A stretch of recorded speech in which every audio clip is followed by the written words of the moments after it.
ஜெபம் செய்வோம். என் கண்மலையும் மீட்பெருமாகிய கர்த்தாவே, அடியுடைய வாயின் வார்த்தைகளும் கூடியிருக்கிற எங்கள் அனைவருடைய இருதயத்தின் தியானமும் உமது சமூகத்தில் ஏற்புடையதாய் இருப்பதாக. ஆமேன். ஆண்டவர் மீட்பெரும் இரட்சகருமாகிய இயேசு கிறிஸ்துவின் இந்த நாமத்தினாலே உங்கள் அனைவருக்கும் வாழ்த்துதலையும் வணக்கத்தையும் தெரிவித்துக் கொள்கின்றோம். இன்றைக்கு நாம் வாசிக்க கேட்ட வேத பகுதி நேற்றைய தினத்திலே தென்னிந்திய திருச்சபை ஒன்றிப்பு ஞாயிறு என்று ஆசரிக்கும்படி நம்மை அழைத்தது. அதற்காக கொடுத்த முதலாம் வேத பாடம்தான் நாம் சற்று முன்பு வாசிக்க கேட்ட எசேக்கியேல் 37 அதிகாரம் 15 வசனம் தொடங்கி 23 முடிய. ஆம் அன்புக்குரியவர்களே, நாம் ஒன்றிப்பு ஞாயிறை நாம் ஆசரிக்கிறோம் என்று சொன்னால் நாம் ஒன்றாய் இருக்க அழைப்பு கொடுக்கப்படுகின்றது. ஆண்டவர் ஒன்றாய் இருக்கின்ற பொழுது நம் மத்தியிலே அவர் செயல்படுகின்றவராய் இருக்கிறார் என்பதை நாம் அறிந்திருக்கிறோம். எங்கு நாம் ஒருமனப்பட்டு கூடியிருக்கிறோமோ அவர்கள் மத்தியிலே நான் வாசமாய் இருப்பேன் சொன்ன கர்த்தரை நாம் ஆராதித்து கொண்டிருக்கின்றோம். எனவே நாம் வாசிக்க கேட்ட பகுதியை பார்க்கின்ற பொழுது அது கிமு 605 நேபுகாத் நேசர் எருசலேமில் முதல் முறையாக படையெடுத்தார். அப்பொழுது 10,000 பேர் பாபிலோனுக்கு சிறை கைதிகளாக கொண்டு போகப்பட்டனர். அதில் எசேக்கியேலும் ஒருவர். அப்பொழுது அவருக்கு வயது 25. 5 ஆண்டுக்கு பிற்பாடு அவருடைய 30வது வயதில் அவர் ஒரு தீர்க்கதரிசியாக கர்த்தரால் அழைக்கப்படுகிறார் என்று சொல்லி எசேக்கியேல் 1 அதிகாரம் 1 முதல் 3 வசனங்களிலே நாம் பார்க்கிறோம். இவருக்கு கர்த்தராகிய ஆண்டவர் சொல்லியவற்றை 38 அதிகாரங்களிலே நமக்கு கொடுத்திருக்கின்றார். எல்லாம் கர்த்தர் என்ன சொன்னாரோ அதையே சொல்லியிருக்கிறார். அதிலும் குறிப்பாக 33 அதிகாரம் தொடங்கி 38 வரை இஸ்ரவேல் மறுபடியும் நிலைப்படுத்தப்படுதல் என்பதை மையமாக வைத்து அங்கு சொல்வதை பார்க்கின்றோம். ஆம் அன்புக்குரியவர்களே, நீங்கள் நானும் ஆண்டவரை ஆராதித்து கொண்டிருக்கின்றோம் சொன்னால் நாம் இருக்கின்ற இடங்களிலே நாம் கர்த்தருக்காக எழும்பி பிரகாசிக்க நாம் அழைக்கப்பட்டிருக்கின்றோம். அன்றைக்கு இஸ்ரவேல் மறுபடியும் நிலைப்படுத்தப்பட்டது போல இன்றைக்கு புதிய இஸ்ரவேல் மக்களாய் வாழ்கிற நீங்கள் நானும் ஆண்டவருக்காக இருக்கின்ற இடங்களிலே நிலைப்படுத்த நாம் அழைக்கப்பட்டவர்களாய் இருக்கின்றோம். இன்றைக்கு வாசித்த பகுதியை 2 தலைப்புகளிலே தியானிக்க பரிசுத்த ஆவியானவர் நமக்கு கிருபை செய்வார். 1 ஒன்றாக்குவேன், 1 ஒன்றாக்குவேன். 2வது தேவனாய் இருப்பேன், 2வது தேவனாய் இருப்பேன்.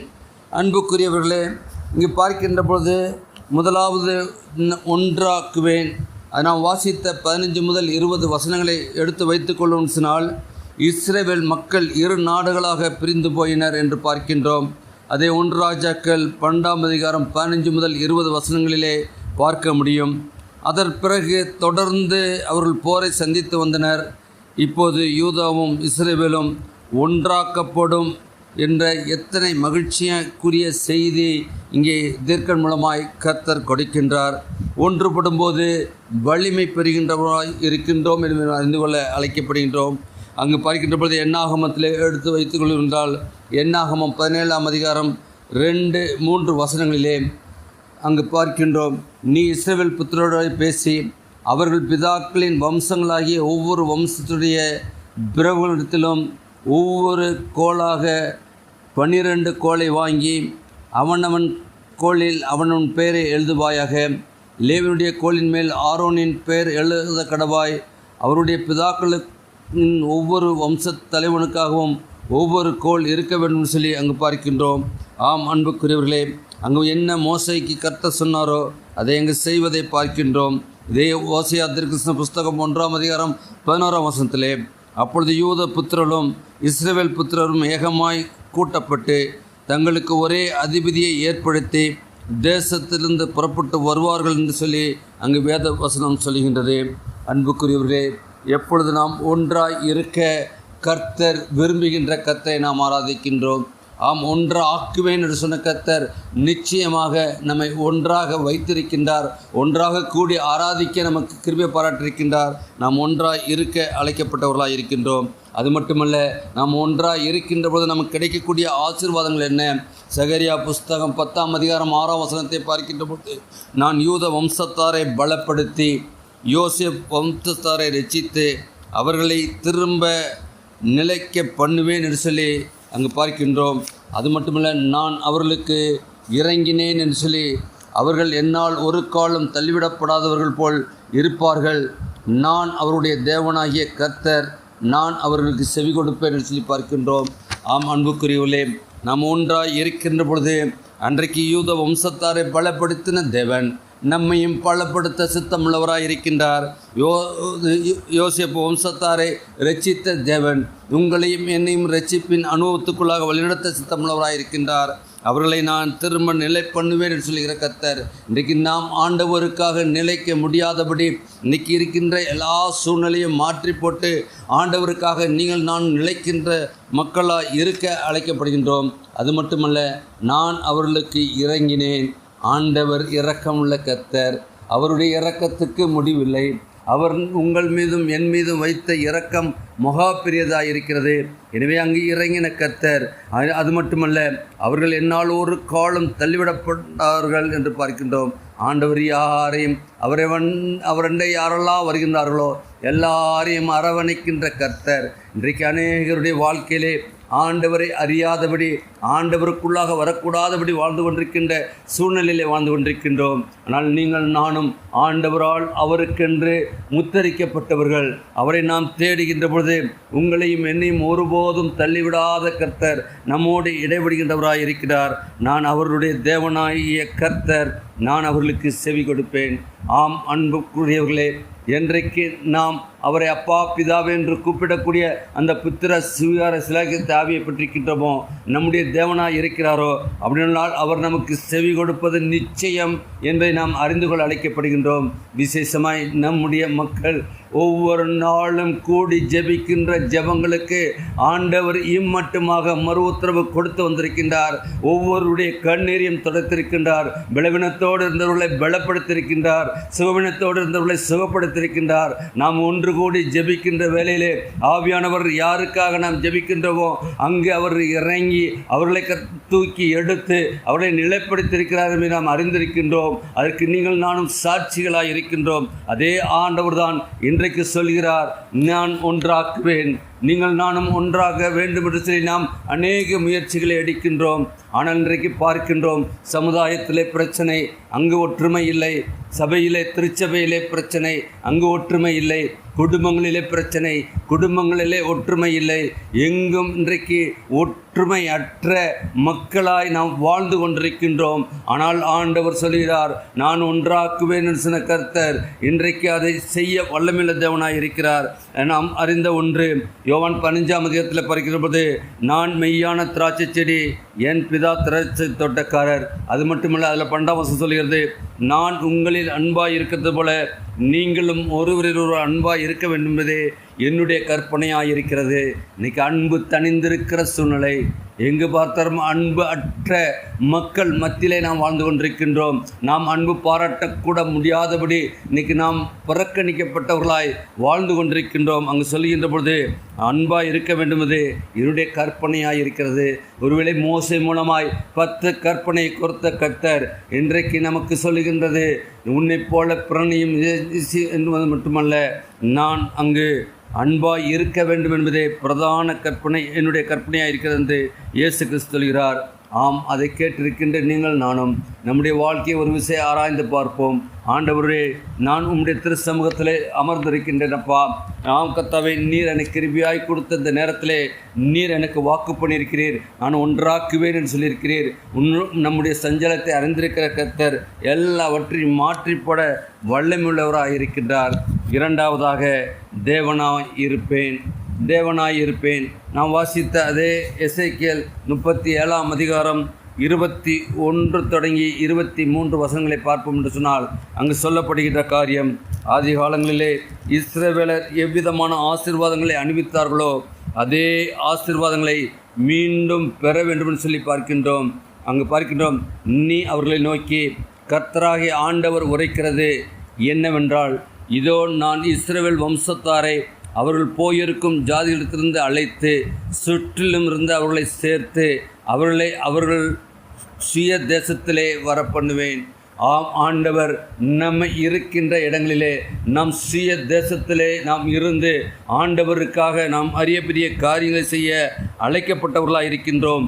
சுய தேசம் என்பது சொல்லி சுய தேசத்தை விட்டு நாம் எங்கு சென்றாலும் நாம் அகதிகள் என்று பார்க்கின்றோம். ஆனால் நாம் இருக்கின்ற இடம் ஆண்டவருடைய பிரசன்னத்துக்குள்ளாக ஆண்டவர் நம்மோடு கூட இடைபெறுகின்ற இடமாக இருக்கும் என்று சொன்னால் உங்களுக்கும் எனக்கும் அதுதான் சுய தேசமாக இருக்கின்றது.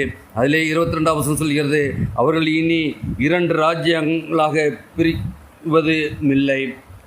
பிரிவதும் இல்லை என்றால் தேவன் அவர்களை பொறுப்படுத்தியிருக்கின்றார்.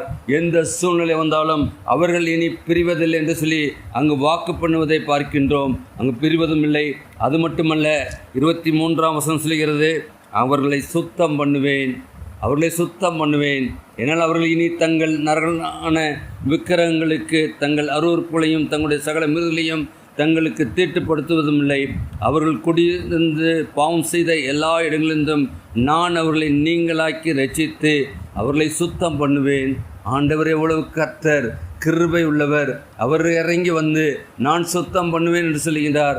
சுத்தம் பண்ணுகின்ற பொழுது அது ஆண்டவர் நம்மோடு கூட இடைபெறுகின்றவராக இருக்கின்றார்.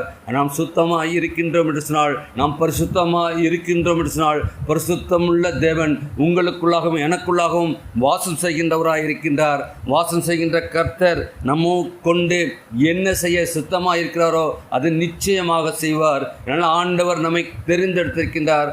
அவருடைய பிள்ளையாக நம்மை தெரிந்தெடுக்கின்றார். வேதவசனம் மிக அழகாக சொல்கிறது, உன்னை நான் தாயின் கருவிலே உருவாவதற்கு முன்பாகவே நான் உன்னை பெயர் சொல்லி அழைத்தேன் என்று சொல்லி நமக்கு வாக்கு பண்ணியிருக்கின்றார். நீங்கள் நானும் ஆண்டவரை ஆராதிக்கின்றோம் சொன்னால், நாம் தாயின் கருவிலே உருவாக்கு முன்னாகவே நம்மை பெயர் சொல்லி அழைத்த கர்த்தரை நாம் தேவனாய் கொண்டிருக்கின்றோம். எனவே தேவனாய் கொண்டிருக்கின்றோம் என்று சொன்னால், அவர் எல்லாவற்றையும் நம்முடைய நரகலான எல்லா காரியங்களையும் சுத்தம் பண்ணி நம்மை பரிசுத்தப்படுத்தி பரிசுத்தமுள்ள தேவனை நாம் தரிசிக்க முடியாய் ஒவ்வொரு நாளும் வழிநடத்த சுத்தமுள்ளவராக இருக்கிறார். எசேக்கியேலை பார்க்கின்ற பொழுது 36ஆம் அதிகாரம் 25, 28, 29 வசனங்களிலே 25ஆம் வசனம் சொல்கிறது, கர்த்தர் கூட்டி சேர்க்கும் போது நான் உங்கள் மேல் சுத்த ஜலம் தெளிப்பேன். நான் உங்களுடைய எல்லா அசுத்தங்களையும் உங்களுடைய எல்லா நரகலான விக்கிரகங்களையும் நீக்கி உங்களை சுத்தமாக்குவேன். நீங்கள் சுத்தமாவீர்கள். ஆண்டவர் கொடுக்கின்ற வாக்கு தத்தம். நம்மை கழுவி சுத்திகரிக்கின்ற கர்த்தர். அதற்காகத்தான் கர்த்தராக அன்றைக்கு இஸ்ரவேல் மக்களுக்கு சொன்ன அதே ஆண்டவர் நம் துரத்தப்பட்ட பொழுது, நாம் ஆண்டவருடைய திருச்சமூகத்தை விட்டு நாம் வந்த பொழுது மீண்டுமாக அவருடைய ஒரே குமாரனாகிய இயேசு கிறிஸ்துவை இந்த உலகத்திலே அனுப்பி அவருடைய பரிசுத்தமுள்ள இரத்தத்தின் மூலமாய் உங்களையும் என்னையும் கழுவி சுத்திகரித்து மீண்டுமாக பிதாவோடு கூட ஒப்புரவாகின ஊழியத்தை நிறைவேற்றி கொடுத்திருக்கின்றாரே. இன்றைக்கு நீங்கள் நானும் ஆண்டவரே பிதாவே என்று கூப்பிடுகின்ற பொழுது அவர் நமக்கு தேவனாய் இருக்கிறார். அது மட்டுமல்ல, 28ஆம் வசனம் சொல்கிறது, உங்கள் பிதாக்களுக்கு நான் கொடுத்த தேசத்திலே நீங்கள் குடியிருப்பீர்கள். நீங்கள் என் ஜனமாயிருப்பீர்கள். நான் உங்கள் தேவனாயிருப்பேன். நீங்கள் என் ஜனமாயிருப்பீர்கள். நான் உங்கள் தேவனாயிருப்பேன். எவ்வளவு பெரிய ஆசீர்வாதம்! இது யாருக்கு கிடைக்கும்? நம்மை சர்வத்தையும் சிருஷ்டித்த கர்த்தர், சர்வ வல்லமையுள்ள கர்த்தர் சொல்கிறார், நீங்கள் என் ஜனங்கள் என்று சொல்லி பார்க்கின்றோம். அதனால் அப்படிப்பட்ட மிகப்பெரிய இதை புத்திர சுவிகார சிலாக்கியத்தை நாம் பெற்றிருக்கின்றோம். அதே எசேக்கியேல் 36:29 சொல்கின்ற பொழுது உங்கள் அசுத்தங்களை நீக்கி உங்களை ரட்சிப்பேன் என்று சொல்கிறார். ஆம், இன்றைக்கு நம்முடைய பாவ கரையை நீக்க முடியாய் பரிசுத்தமுள்ள இரத்தத்தை ஆண்டவராய் இயேசு கிறிஸ்து சிந்தி நம்மை கழுவி சுத்திகரித்து நமக்கு ரட்சிப்பை கொடுத்திருக்கின்றார். நீங்கள் நானும் மீட்பை பெற்றிருக்கின்றோம் என்று சொன்னால், ஆண்டவருடைய சித்தம், பிதாவாகிய தேவனுடைய சித்தம் நம்மை ரட்சித்து அவரோடு கூட இருக்கின்ற ஒரு வாழ்க்கை.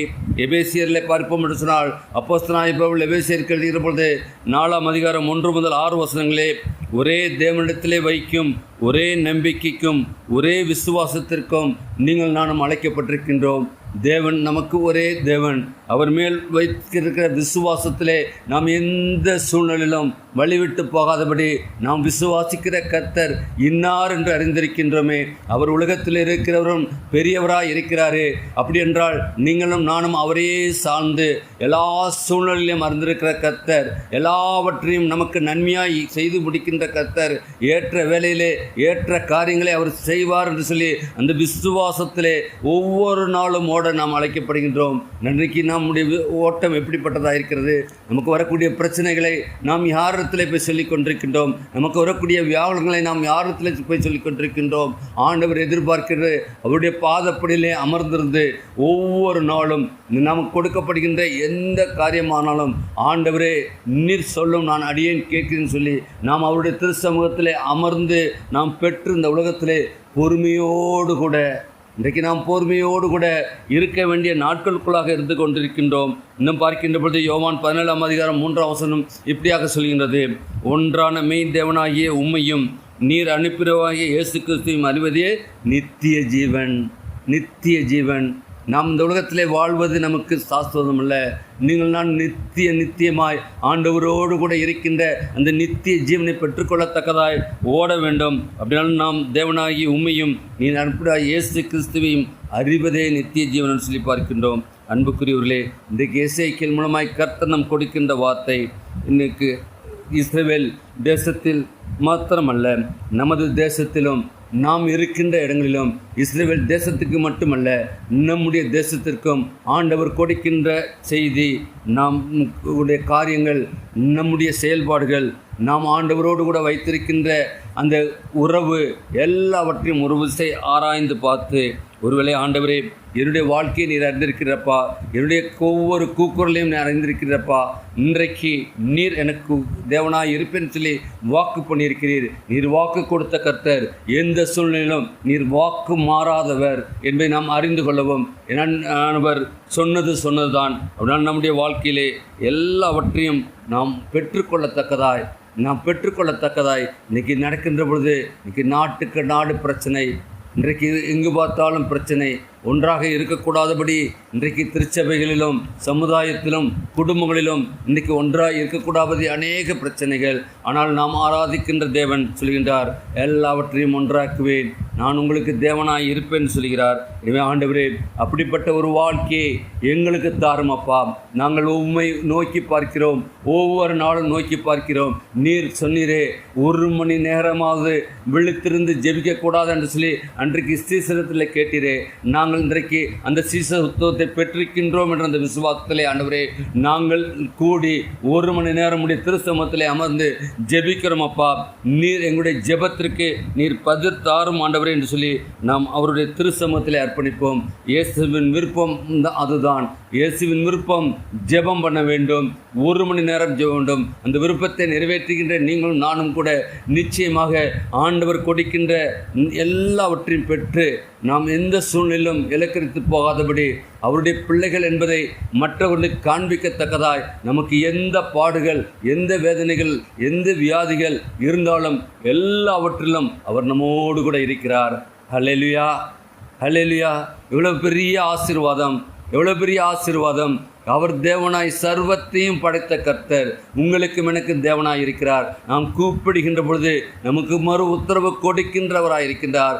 அவர் அல்லவா இம்மட்டுமாக பாதுகாத்து வந்திருக்கிறார். இந்நேரம் மட்டுமாக நீங்கள் நானும் ஜீவனோடு இருப்பது அவருடைய சுத்த கிருபை அல்லவா? அவரிடத்திலிருந்து நாம் எவ்வளவு கிருபைகளை பெற்றிருக்கின்றோம். கிருபைகளை பெற்றிருக்கின்றோம் சொன்னால் நம்முடைய வாழ்க்கையிலே எல்லாவற்றையும் கொடுக்கின்ற கர்த்தர் நம்மோடு கூட இருக்கின்றார். நமக்கு நன்கு தெரிந்த ஒன்று, ஆண்டவர் இயேசு கிறிஸ்து அவர் எடுத்த ஜெபம் யோவான் 17:21 that they all may be one, அவர்கள் எல்லாரும் நம்மில் ஒன்றாயிருப்பார்களாக. பிதாவை நோக்கி ஆண்டவர் ஏறெடுத்தது, அவர்கள் எல்லாரும் நம்மில் ஒன்றாய் இருப்பார்களாக. ஆம், அவர்களும் ஒன்றாய் இருக்கின்ற பொழுது நிச்சயமாக ஆண்டவர் நம்மோடு கூட இடைபடுகின்றவராக இருக்கின்றார். எனவே நீங்கள் நானும் எந்த சூழ்நிலையும் கண்டு பதறாதபடி, சூழ்நிலைகள் நமக்கு சாதகமாக இல்லாத சூழ்நிலையிலும் ஆண்டவர் செயலாற்ற வல்லமையுள்ளவராக இருக்கிறார். என்றைக்கு ஒரு மனிதனுடைய வாழ்க்கையிலே ஒன்றுமல்ல, இனி ஒன்றுமல்ல என்று இருக்கின்ற பொழுதுதான் ஆண்டவருடைய ஆசீர்வாதத்தையும் ஆண்டவருடைய அற்புதத்தையும் ஆண்டவருடைய வழிநடத்தலையும் அப்பொழுதுதான் பெற்றுக்கொள்ள முடியும். எனவே நம்முடைய வாழ்க்கையை ஆண்டவர் அறிந்திருக்கின்றார், நம்முடைய செயல்பாடை அறிந்திருக்கிறார். நீங்கள் நானும் அவருடைய கருத்திலே நம்மை அர்ப்பணிப்போம். ஆண்டவர் இந்த நாளில் கொடுத்த செய்தியின் மூலமாய் ஒன்றாக்குவேன் என்று சொன்ன கர்த்தர் வரக்கூடிய நாட்களிலே அவருடைய பிள்ளைகளாகிய நாம் யாரெல்லாம் அவருக்கு உடைய சித்தத்தை அறிந்து செயல்படுகின்றார்களோ அவர்களெல்லாம் அவருடைய பிள்ளைகள். யார் என்ற சித்தத்தை சொல்லுகிறாரே, சகோதரன் யார் என்று சொல்லுகிறபோது பிதாவின் சித்தத்தை செய்கிறவனே எனக்கு சகோதரனையும் எனக்கு தாயுமாய் இருக்கிறான்னு சொல்லி பார்க்குறோம். அப்படின்னா நாம் ஆண்டவருடைய சித்தத்தை அறிந்து செய்கின்ற பொழுது நாம் ஒன்றாய் இருப்போம். ஒன்றாக இருக்கின்ற பொழுது அவர் நமக்கு தேவனாக இருப்பார். அப்படிப்பட்ட ஒரு ஆசீர்வாதத்தை இந்த நாளிலே கர்த்தர் நமக்கு கொடுத்திருக்கிறார். பெற்றுக்கொள்வோம். கர்த்தர் தாமே இந்த வார்த்தைகளை ஆசீர்வதித்து வரக்கூடிய நாட்களில் நீங்கள் நானும் அந்த விசுவாசத்திலே கட்டப்பட உங்களுக்கும் எனக்கும் பரிசுத்த ஆவியானவர் தாமே கிருபையும் ஒத்தாசையும் செய்வாராக. ஆமீன். ஜெபம் செய்வோம். மகா கிருபையும் இரக்கமுள்ள கர்த்தாவே, நீர் எங்களுக்கு கிருபையாய் கொடுத்த ஜீவனுள்ள வார்த்தைக்காக நன்றியோடு மெத்ததிக்கிற பாஸ்திக்கிறோம். கேட்ட சத்தியத்தின்படி கர்த்தாவே, அன்றைக்கு எசேக்கியேல் தீர்க்கதரிசனமாய் கொடுத்த அந்த வார்த்தை இன்றைக்கு கர்த்தாவே ஆவியானவருமாய் நீர் எங்களுக்கு கொடுத்திருக்கிறப்பா. ஆம் கர்த்தாவே, எங்களுடைய வாழ்க்கையை அறிந்த கர்த்தர் ஒன்றாக்குவே என்று சொல்லியிருக்கிறப்பா. ஆம் கர்த்தாவே, நாங்கள் எங்கெல்லாம் ஒன்றாக வேண்டுமோ அங்கெல்லாம் கர்த்தாவே நீர் ஒன்றாக்க சித்தமுள்ளவராக இருக்கிறீர். நீர் ஆக்கும் ஆண்டவரே. அப்படியா கர்த்தாவே, நீர் எங்கள் தேவனாய் இருப்பேன் என்று சொல்லியிருக்கிறீர். ஆம் கர்த்தாவே, நீர் எங்கள் தேவனாய் இருக்கிற பொழுது நாங்கள் உம்முடைய ஜனமாய் இருக்கிறோம். ஆம் கர்த்தாவே, அது ஒரு பெரிய சிலாக்கியம். அப்படிப்பட்ட ஒரு வாழ்க்கையை எங்களுக்கு கொடுத்திருக்கிறீரே. அது மூலமாய் கர்த்தாவே எங்களுக்கு வைத்திருக்கிற சகல ஆசீர்வாதங்களையும் விசேஷமாக இந்த கூடுகளை கர்த்தாவே கலந்திருக்கிற ஒவ்வொருடைய உள்ளத்தின் வாஞ்சைகள் ஏக்கங்களை அறிந்திருக்கிற கர்த்தர் தாமே எல்லாவற்றையும் கர்த்தாவை நிறைவேற்றி கொடுத்து அவர்களுடைய ஜனம் என்பதை கர்த்தாவை மற்றவர்கள் அறிந்து கொள்ளத்தக்கதாய் நீர் வழிநடத்துவன்மாய் நீர் இயேசுவின் ஜெபிக்கிறோம் ஜீவன நல்ல பிதாவே. ஆமேன். ஆமேன்.